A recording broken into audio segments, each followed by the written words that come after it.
সুপ্রিয় দর্শক মন্ডলী, আসসালামু আলাইকুম। এই মুহূর্তে যারা আমাকে রাজ টিভির পর্দায় দেখছেন, আমি সবাইকে আমন্ত্রণ জানাই রাজ টিভির নিয়মিত আয়োজন ফ্রাইডে নাইট উইথ রিউমাটোলজিস্ট এবং আজ 108তম পর্ব। দর্শক, আজ আমরা কথা বলবো ফাইব্রোমায়ালজিয়া নিয়ে। ফাইব্রোমায়ালজিয়া রোগটি কি এবং তার চিকিৎসা নিয়ে। এই অসুখটি সম্পর্কে অনেকেই হয়তো জানেন না, কিংবা এই অসুখে যারা আক্রান্ত আছেন তাদের অনেক জিজ্ঞাসা আছে।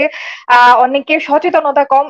তাদের জন্যই আজকের এই বিশেষ আয়োজন, এবং আমরা চেষ্টা করব ফাইব্রোমায়ালজিয়া নিয়ে একটি সম্পূর্ণ ধারণা দেওয়ার চেষ্টা করব দর্শক আজকের আলোচনা থেকে। এবং আজ আমাদের সাথে বিশেষজ্ঞ চিকিৎসক হিসেবে আছেন doctor Tazkia Haque ma'am, MBBS, Dhaka medical college, BCS health, MD rheumatology, BSMMU, assistant professor rheumatology, Shaheed Suhrawardy medical college, Dhaka. Ma'am, আসসালামু আলাইকুম। আমন্ত্রণ জানাই আমাদের আয়োজনে। ম্যাম, আমরা জানি আপনি অত্যন্ত অসুস্থতা নিয়ে আজ আমাদের সাথে যুক্ত হয়েছেন। ম্যাম, আমরা অত্যন্ত কৃতজ্ঞতা জানাতে চাই আজকে আমাদের সাথে আপনি যুক্ত হয়েছেন, আমাদেরকে সময় দিচ্ছেন, এবং আপনার খুব দ্রুত সুস্বাস্থ্য আপনি অর্জন করেন সেই কামনা করছি ম্যাম। ধন্যবাদ সবাইকে। আমি একটু দর্শকদের উদ্দেশ্যে বলতে চাই, দর্শক আমাদের সরাসরি দেখছেন রাজ টিভির পর্দায়। আমরা কথা বলবো ফাইব্রোমায়ালজিয়া নিয়ে, ফাইব্রোমায়ালজিয়া রোগ এবং তার চিকিৎসা নিয়ে। এই সংক্রান্ত যদি কোনো প্রশ্ন থাকে আমাদের লাইভ চলাকালীন সময়ে কমেন্ট সেকশনে আপনাদের সমস্যার কথাগুলো কিংবা যে বিষয় সম্পর্কে জানতে চান সে বিষয়টি নিয়ে একটু বিস্তারিত লিখে নাম, বয়স উল্লেখ করে আমাদের কাছে কমেন্ট করতে পারেন। আমরা চেষ্টা করব আপনাদের সমস্যার সমাধান দিতে। আমাদের আয়োজনটি বরাবরের মতো আয়োজিত হয়েছে বাংলাদেশ রিউমাটোলজি সোসাইটি দ্বারা এবং আমাদের scientific partner Delta Pharma limited. দর্শক, পাওয়ার্ড বাই টফাসেট ইউপাসেট। আমাদের আজকে লাইভটি বেশি বেশি করে শেয়ার করে দিন, যাতে আমরা আমাদের তথ্য পরামর্শগুলো আরো অনেক বেশি মানুষের কাছে পৌঁছে দিতে পারি, আমাদের আয়োজনগুলো সার্থক হয়। আমি আর দেরি না করে আমাদের মূল আয়োজনে চলে যাই ডাক্তার তাজকিয়া হক ম্যামের কাছে। ম্যামের কাছে শুরুতেই জানতে চাইবো, ম্যাম, ফাইব্রোমায়ালজিয়া এই অসুখটি আসলে কি?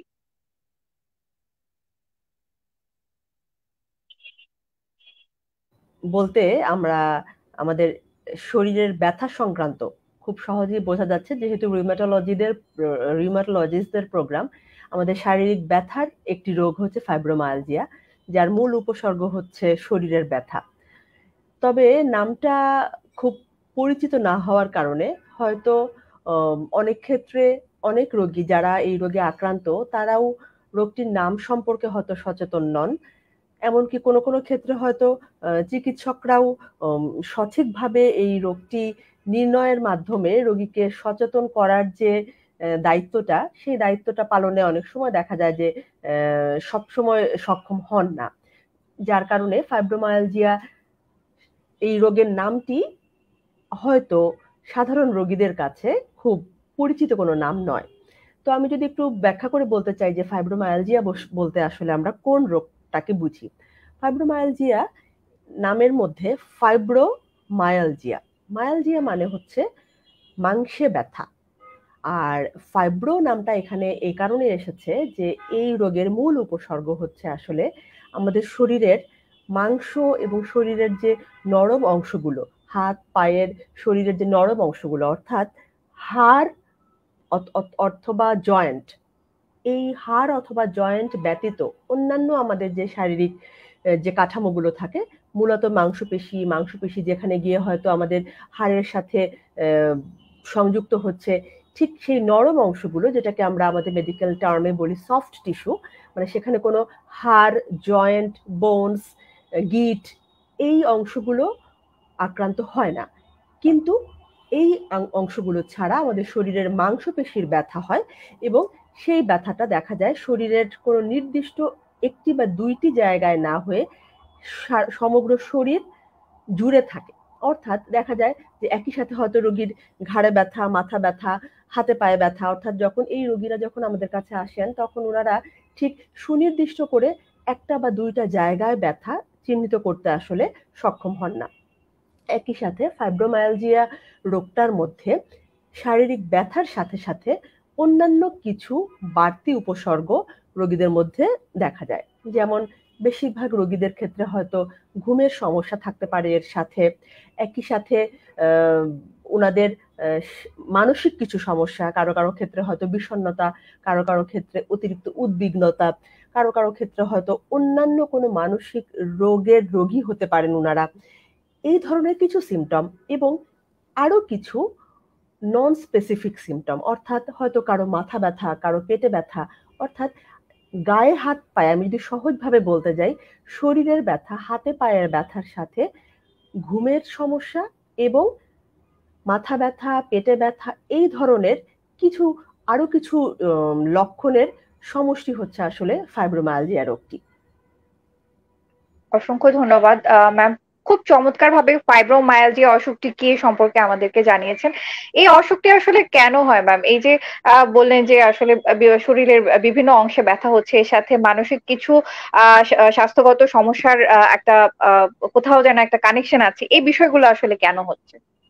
সেটাই আসলে আমাদেরকে এই ফাইব্রোমায়ালজিয়া রোগটার ক্ষেত্রে রোগটা সম্পর্কে জানাটা খুব জরুরি, কারণ এই রোগের ধরনটা অন্যান্য অনেক ব্যথার কারণের চাইতে কিছুটা আলাদা।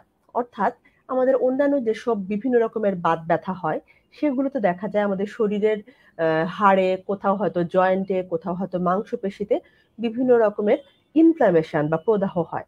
এর কারণে আমাদের ব্লাডে কিছু কেমিক্যাল তৈরি হয়, সেই কেমিক্যাল গুলো গিয়ে নির্দিষ্ট শারীরিক অঙ্গকে আক্রান্ত করে, যার কারণে বিভিন্ন লক্ষণ হয় এবং সেই রোগগুলোর চিকিৎসার ক্ষেত্রেও আমাদেরকে বিভিন্ন ধরনের ঔষধের শরণাপন্ন হতে হয়। এমনকি সঠিক রোগ নির্ণয়ের জন্য বিশদ পরীক্ষা নিরীক্ষায় আমাদেরকে বিশদ পরীক্ষা নিরীক্ষা শুরু করতে হয়। কিন্তু ফাইব্রোমায়ালজিয়া রোগটি এখানে একটু আলাদা।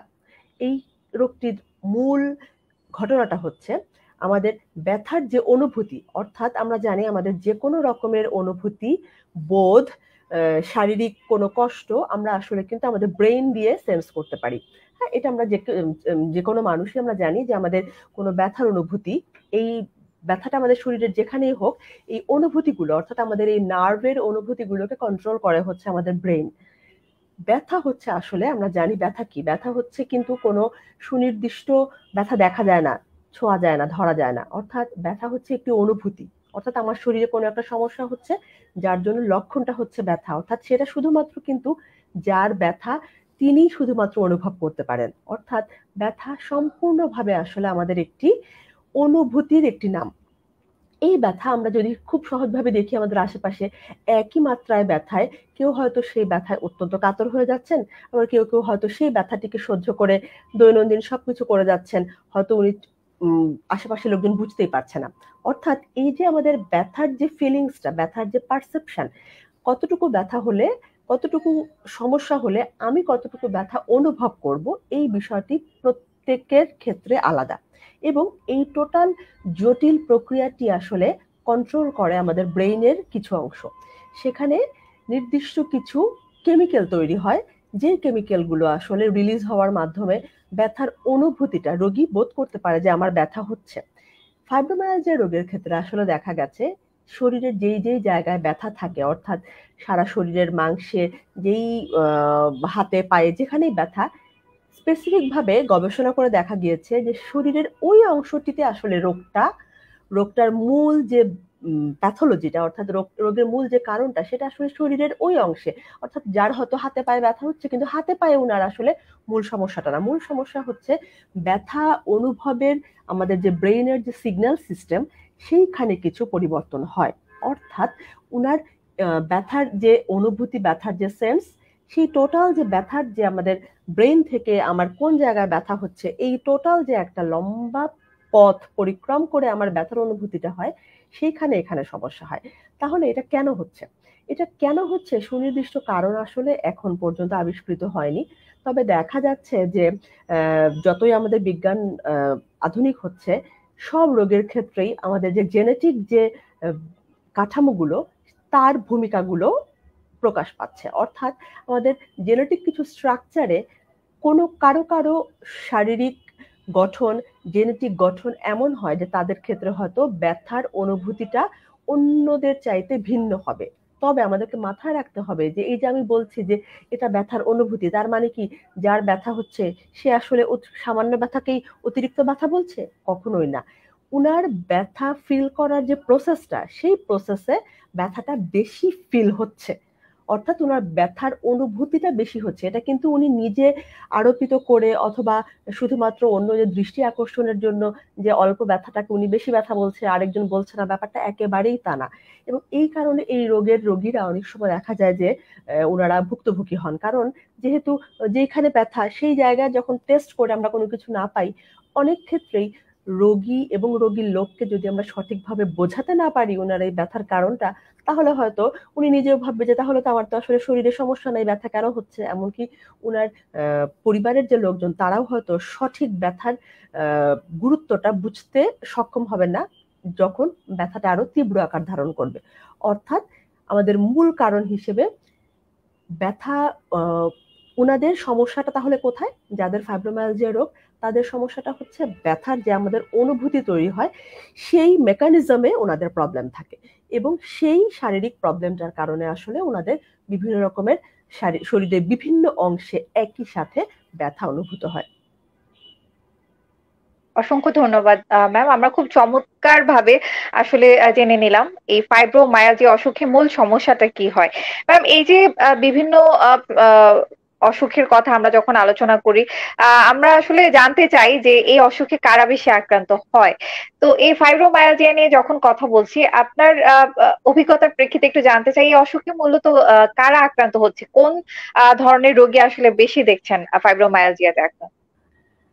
ফাইব্রোমায়ালজিয়া রোগটা আমাদের দৈনন্দিন বাস্তব জীবনে এবং গবেষণাতেও দেখা গেছে যে এটি আসলে মূলত নারী প্রধান রোগ, অর্থাৎ মহিলাদের মধ্যে এই রোগে আক্রান্তের হারটা তুলনামূলকভাবে বেশি।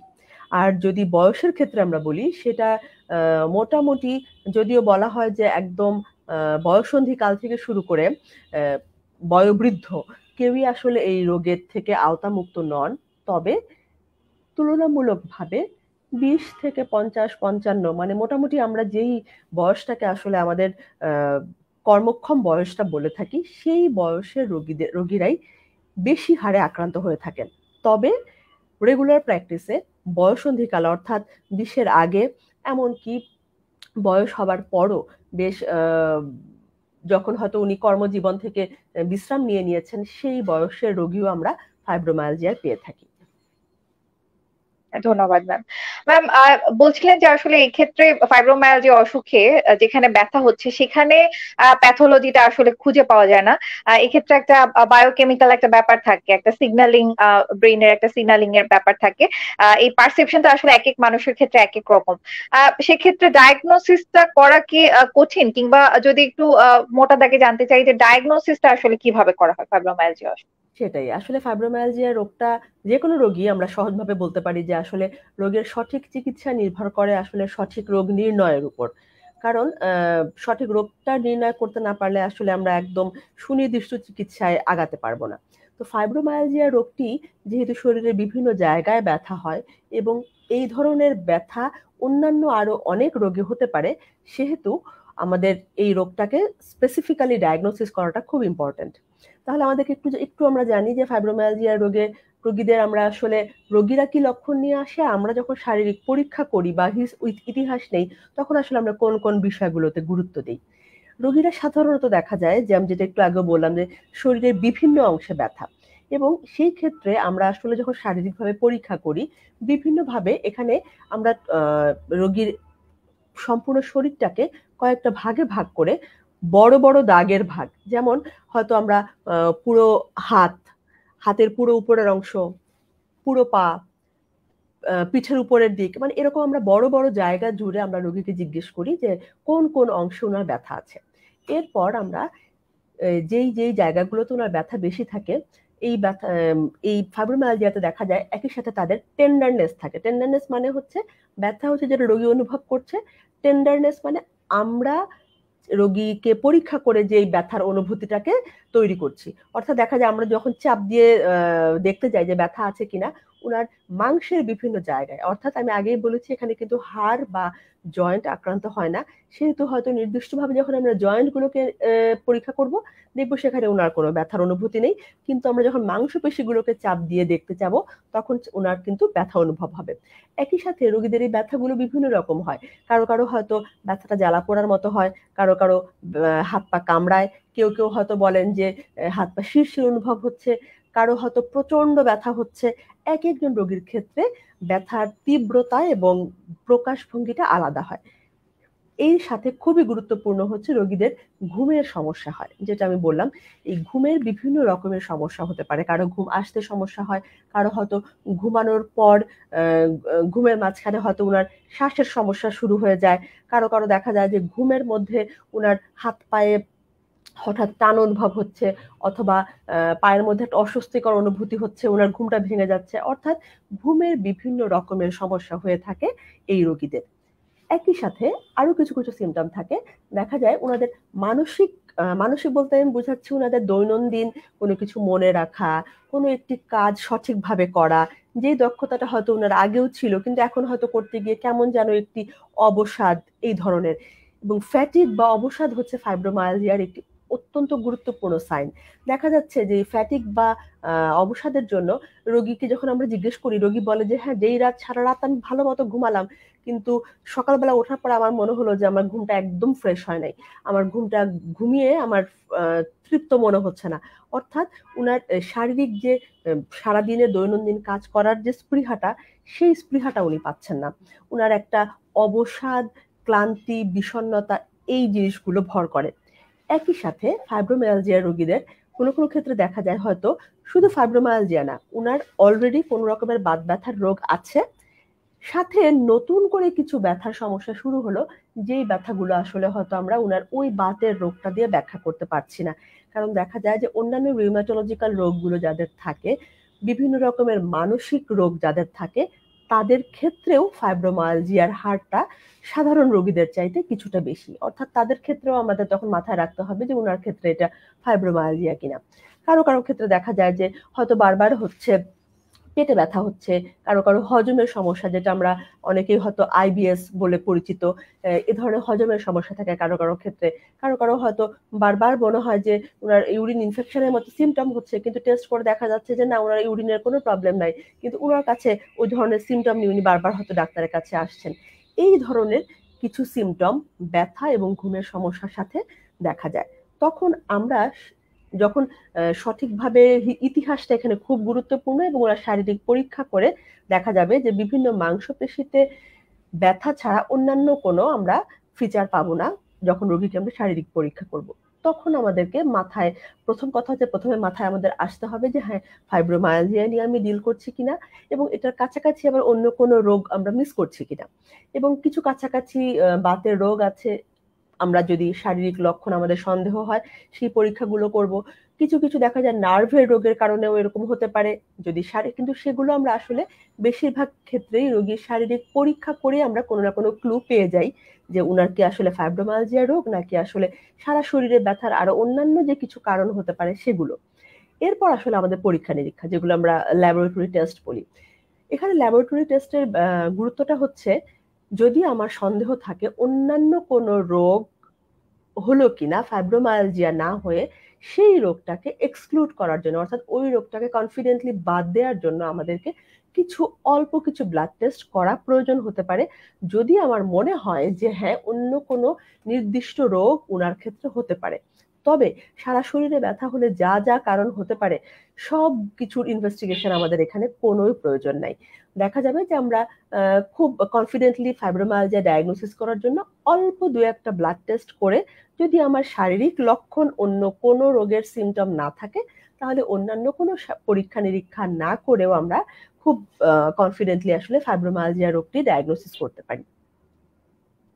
অসংখ্য ধন্যবাদ ম্যাম। দর্শক, আপনারা হয়তো অনেকেই এই বিষয়গুলোর সাথে কোরিলেট করতে পারবেন, এবং আমিও দেখেছি অনেক রোগীদের কমপ্লেইন থাকে এরকম যে আমার অনেক জায়গায় ব্যথা কিংবা সারা শরীরে ব্যথা, আহ হয়তো কোনো লোকাল কোনো কজ কিংবা কোনো প্যাথোলজি আসলে খুঁজে পাওয়া যাচ্ছে না, এবং ম্যাম যে বিষয়গুলো আসলে বলছিলেন যে অবসাদ, ক্লান্তি, বিষণ্ণতা এগুলোর সাথে একটা সম্পর্ক আছে।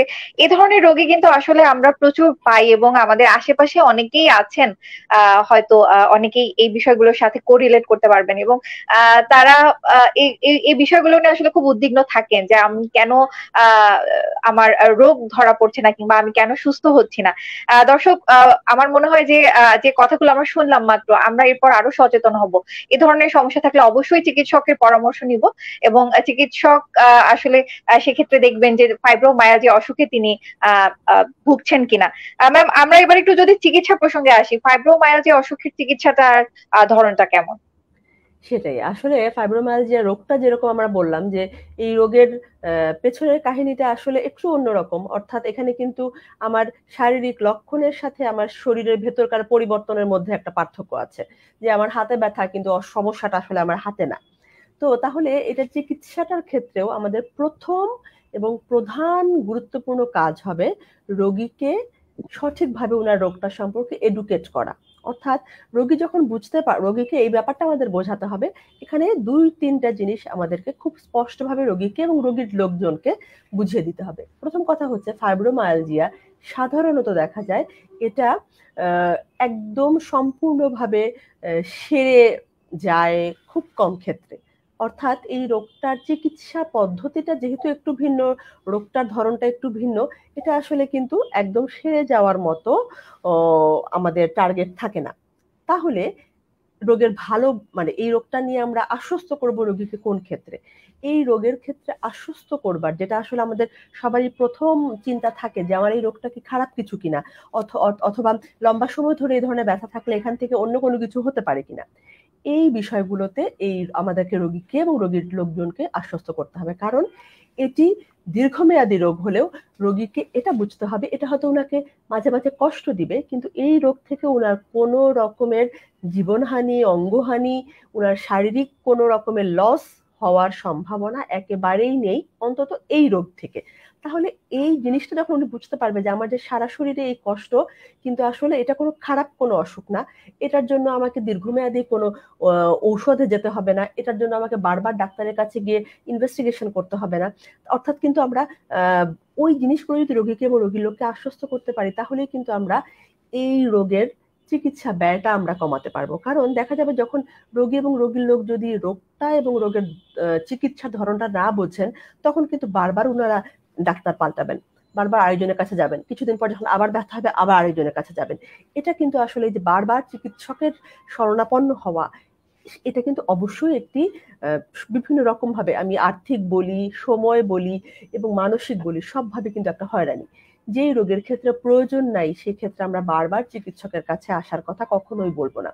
তাহলে ফাইব্রোমায়ালজিয়া রোগটা ডায়াগনোসিস হওয়ার পর চিকিৎসার প্রথম ধাপ হচ্ছে রোগীকে রোগটা সম্পর্কে সচেতন করা, এবং এই রোগ থেকে যে কোনো জটিল বাতের সমস্যা, জটিল মাংসের সমস্যা ওনার হবে না, এটা ওনাকে আমাদের আশ্বস্ত করতে হবে। এরপর রোগটা কেন হচ্ছে, এটা যে আসলে আমাদের ব্যথার অনুভূতির যে প্রসেসটা, সেইখানে এখানে প্রবলেম। অর্থাৎ এটাতে কিন্তু একেবারে আমাদের বিভিন্ন গবেষণার ক্ষেত্রে, রিসার্চের ক্ষেত্রে যখন আমরা বিভিন্ন রকমের ব্রেইনের ইনভেস্টিগেশন করে বিভিন্ন রকমের কেমিক্যাল অ্যানালাইসিস করে দেখা গেছে যে আমাদের যে ব্যথার যে প্রক্রিয়াটা, ব্যথার যে অনুভবটা, সেই অনুভূতির ক্ষেত্রে এখানে কিন্তু বেসিক কিছু প্রবলেম হচ্ছে। অর্থাৎ যার ব্যথা হচ্ছে উনার কিন্তু আসলেই ব্যথা হচ্ছে, উনার এই যে সিমটমটা এটা একেবারেই উনি অতিরঞ্জিত করে বলছেন না, উনি ব্যথায় কষ্ট পাচ্ছেন। তাহলে আমাদেরকে কি করতে হবে? প্রথম কথা হচ্ছে উনাকে আশ্বস্ত করতে হবে, কারণ আশ্বস্ত হলে বিভিন্ন রকমের স্ট্রেস কিন্তু আমাদের ব্যথার অনুভূতিগুলোকে বাড়িয়ে দেয়। যখন উনি রিল্যাক্স হবেন, যখন উনি বুঝতে পারবেন যে এটা আতঙ্কিত হওয়ার মতো কিছু নয়, তখন উনি আসলে এই ব্যথাটার সাথে অভ্যস্ত হতে পারবেন। এরপর যেটা আসি, ব্যথার তীব্রতাটা কমানোর জন্য আমরা কিছু কিছু ধরনের ঔষধ দিয়ে থাকি। তবে এই ক্ষেত্রে এই ফাইব্রোমায়ালজিয়া ব্যথার ক্ষেত্রে আমরা যে ঔষধগুলো দিয়ে থাকি সেগুলো কিন্তু আসলে সচরাচর ব্যবহৃত ব্যথার ওষুধগুলো নয়। কারণ যেহেতু এখানে প্রবলেমটা আমি বললাম ব্রেইনে, অর্থাৎ ব্রেইনের ব্যথার তৈরির যে আমাদের জায়গাটা, ওই সেন্টারে কাজ করার জন্য কিছু ঔষধ আমরা ব্যবহার করে থাকি। সেই ওষুধগুলোর কিন্তু আমরা অনেক ক্ষেত্রে হয়তো বিভিন্ন মানসিক রোগের কারণে ব্যবহার করে থাকি, কখনো কখনো হয়তো বিভিন্ন রকমের ঘুমের সমস্যা হলে ব্যবহার করে থাকি, এমনকি ব্রেইনের কিছু প্রবলেম, এপিলেপসি, খিঁচুনি, এই ধরনের রোগেও আমরা ওই ওষুধগুলো ব্যবহার করে থাকি। ওই গ্রুপের ওষুধগুলো আমরা আসলে এই ফাইব্রোমায়ালজিয়াতে ব্যবহার করছি। অর্থাৎ রোগীকে ওষুধটা দেওয়ার আগে আমাদেরকে বুঝিয়ে দিতে হবে যে আমি এই ওষুধটা ওনাকে কেন দিচ্ছি, এবং এই ওষুধগুলো আসলে অল্প অল্প ডোজে, এক একজনের সহ্য ক্ষমতা এক এক রকম থাকে, এক একজনের রেসপন্স এক এক রকম থাকে, সেই অনুযায়ী আমরা আসলে ওষুধের ডোজটা খুব গ্র্যাজুয়ালি আসলে সেট করি। তবে ঔষধ আসলে এই ফাইব্রোমায়ালজিয়া চিকিৎসার একটি মাত্র অংশ। এখানে খুব বড় ভূমিকা পালন করতে হবে, রোগীকে আসলে শারীরিকভাবে সক্ষম থাকতে হবে, উনাকে দৈনন্দিন জীবনযাত্রাতে সক্ষম সচল থাকার সাথে সাথে শারীরিক কোনো রকমের পরিশ্রম অর্থাৎ শারীরিক ব্যায়ামে উনাকে অংশ নিতে হবে।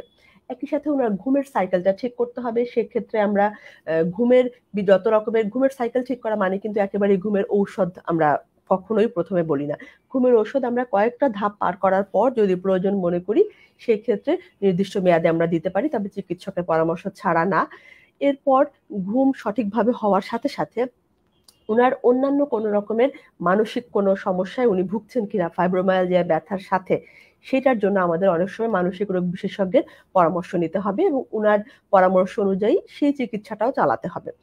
এবং সবচেয়ে বড় কথা, এই ফাইব্রোমায়ালজিয়া রোগটি যে আসলে ওনাকে মাঝে মাঝে কষ্ট দিবে, কিন্তু এই কষ্টটাকে স্বাভাবিকভাবে দৈনন্দিন জীবনের অংশ হিসেবে নিয়ে পথ চললে এটা থেকে বড় কোনো ক্ষতির আশঙ্কা নেই। যখন আসলে আমরা রোগীদেরকে এই বিষয়টা বোঝাতে পারবো, তখন আসলে ঔষধের মাধ্যমে আমাদের এই রোগটাকে নিয়ন্ত্রণে আনাটা অনেক সহজ হয়ে যাবে।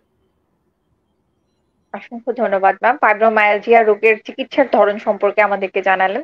এবং এখানে একটি বিষয় পরিষ্কার হলো, চিকিৎসার পাশাপাশি আসলে রোগীকে কাউন্সেলিং করা ঠিক মতো, এটাও খুব গুরুত্বপূর্ণ। এবং রোগীর নিজের অসুখ সম্পর্কে একটা সঠিক ধারণা থাকাটাও এক্ষেত্রে তাকে সুস্থ হতে অনেকাংশেই সাহায্য করছে। ম্যাম, আপনাকে আমি আবারও ধন্যবাদ জানাই। আমরা আমাদের আলোচনার শেষ পর্যায়ে ফাইব্রোমায়ালজিয়া রোগ নিয়ে আমরা আজ অনেক কিছু জেনেছি। আপনাকে আমি কৃতজ্ঞতা জানাই এই বিষয়গুলো সম্পর্কে আমার দর্শকদেরকে জানানোর জন্য। ম্যাম, আয়োজন শেষ করবার আগে দর্শকদের উদ্দেশ্যে কিছু বলতে চান ম্যাম? অবশ্যই। আসলে প্রথমেই আমি বাংলাদেশ রিউমাটোলজি সোসাইটিকে কৃতজ্ঞতা জানাচ্ছি আমাকে রাজ টিভির এই আয়োজনটির সাথে সংযুক্ত করবার জন্য। সায়েন্টিফিক পার্টনার ডেল্টা ফার্মাকে কৃতজ্ঞতা। এই ধরনের অনুষ্ঠানের মাধ্যমে আসলে আমাদের সুযোগ হয় রোগীদের খুব কাছাকাছি এসে রোগটা সম্পর্কে এবং রোগের ঠিক কোন অংশটা নিয়ে ওনাদের সচেতন হতে হবে সেই বিষয়গুলো সম্পর্কে একটু পরিষ্কার ধারণা দেওয়ার। এবং বড় মাধ্যমগুলোতে যেটা সুবিধা হয় যে আমরা একই সাথে আসলে অনেক মানুষের কাছে পৌঁছতে পারি, এবং এই ধরনের অনুষ্ঠানগুলোর মাধ্যমে আমরা আমাদের দৈনন্দিন জীবনের প্র্যাকটিসও দেখি যে যেহেতু আসলে এখন এরকম একটি প্রচলন চালু হয়েছে, আসলে রোগীরাও খুব সহজে সঠিক তথ্যটা পাওয়ার একটা সুযোগ হচ্ছে। কারণ আমাদের দেশে তো আসলে ভুল তথ্য বা বিভ্রান্ত হওয়ার মতো সুযোগ আসলে চারপাশে প্রচুর বেশি। সঠিক তথ্য সঠিক জায়গা থেকে সঠিক মানুষটির কাছ থেকে পাওয়া এই ধরনের আয়োজনগুলোর মাধ্যমে সম্ভব হয়। এবং আমরাও এই কারণে চিকিৎসকরাও হয়তো যখন আমি যখন রোগী দেখছি, আমি হয়তো একজন রোগীকে বোঝাচ্ছি, কিন্তু এই ধরনের আয়োজনের মাধ্যমে আসলে আমরা এই জাতীয় রোগগুলো সম্পর্কে অনেককে সচেতন করতে পারি। এবং সবচেয়ে বড় কথা হচ্ছে যে রোগী চিকিৎসক হিসেবে আমাদের দায়িত্ব হবে যে কোনো রোগীর রোগ নির্ণয় করার পর রোগীকে রোগটি সম্পর্কে একটু বুঝিয়ে বলা। কারণ বিশেষত যেসব রোগগুলো এ ধরনের দীর্ঘমেয়াদী রোগ, রোগী যদি রোগটি সম্পর্কে না জানেন না বোঝেন, তাহলে কিন্তু আসলে আমরা চিকিৎসকরা যে কষ্টটা করছি রোগীকে ভালো করবার জন্য, সেই কষ্টটা আসলে সার্থক হবে না।